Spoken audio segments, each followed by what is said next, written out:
guys, this is Jan and Joy's Vlog, and for today ay may bago na naman po tayong mga kaganapan. Bali guys, may customer po kami ngayon na taga Tagbakin pero wala po siya ngayon dyan sa Tagbakin. Bali o-order lang po siya ngayon ng para sa birthday party ng kanyang pamangkin. At ang una naming prepare ay yung kanyang request na customized bouquet. Bali aside po dyan sa bouquet ay pupunta naman kami ngayon sa Pinamalayan para bumili ng cake at saka po ng Jollibee. Bali guys, yung pala pong Jollibee na kukunin namin is in order na ni ma'am ahead of time para po pipick upin na lamang namin para po hindi na daw kami maghintay doon ng matagal. Bago nga po kami magdiretso sa Pinamalayan ay nakipagpalitan muna kami ng motor dito kay kuya dahil nalimutan namin yung papel ng motor ni Karang. Humiram na din kami ng isang helmet dahil po isang helmet lang yung aming nadala. At una nga po kaming dumaan sa Red Ribbon dahil ito po ang request ni ma'am na cake na aming bilhin. Bali guys, nagpadala lang si ma'am ng pambili ng cake at kami na po yung bahalang mamili ng cake sa loob. Rectangle at saka square shape nga pala yung pinapapili sa amin ni ma'am at kami na po yung bahalang mamili kung anumang flavor. Pero po dahil bata yung may order ay di yung chocolate po ang aking pinili. After po makapili ay pinasulatan ko na po ng dedication. At after naman po namin guys makabili ng cake, ipumunta na po kami sa Jollibee. Nagchat na din po si ma'am na sabi daw po ng Jollibee ay ready for pick up na po yung kahon na aming pipick upin.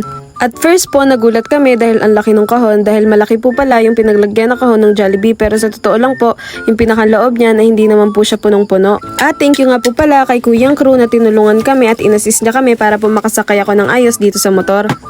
Ganito po yung aming setup sa motor at talaga naman pong kasya at kinaya din naman guys. Pero guys, nung nasa Socorro na kami at nagpalit na kami ng motor ay hindi na po kasya. Kaya naman nagdesisyon kami na palitan ng kahon yung Jollibee. Kaya po maraming salamat kay Ate Hazel sa pagbibigay sa amin nitong kahon na ito at mas komportable na po ako ngayon sa pagsakay dito sa motor. At dinaanan lang po namin yung bouquet para po isamang dalhin dito papunta sa Tagbakin. Para po sa mga magtatanong, yung po may birthday na bata ay grade 6 at ito po ay papakain para sa mga kaklase niya. Ito po ay pa-surprise ng kanyang mama at saka ng kanyang tita.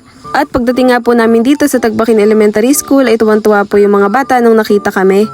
Kitang-kita din po doon sa mukha ng bata na may birthday na talaga pong na-surprise din siya.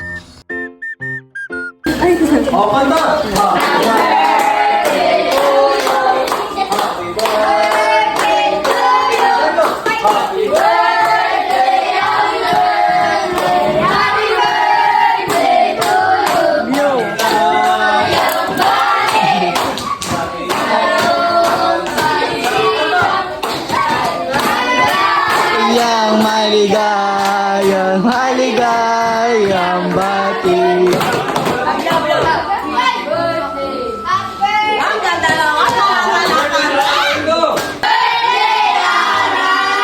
At after po kantahan si Ara ay namigay naman na po kami ng Jollibee na para sa kanyang mga kaklase. Sa totoo lang guys, marami na po kaming na-surprise pero po yung ganitong mode ng pagsa-surprise ay first time lang po nangyari sa amin. Kaya nga po, thank you po sa tita ni Ara at sa mama niya sa pagtitiwala sa amin na gawin ito. Aside po kay Ara ay yung mga kaklase po niya ay tuwang-tuwa din po na makareceive ng ganito. Kami kasi po nung kapanahonan namin kapag may birthday yung kaklase namin ay aside sa pansit ay mamimigay lang po talaga ng candy. Kasi nung mga time naman namin sa elementary ay wala pa naman Jollibee noon. Ngayon na lang halos nagkaroon ng mga fast food dyan sa Pinamalayan.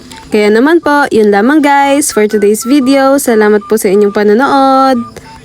At another experience na naman tayo today. Huy!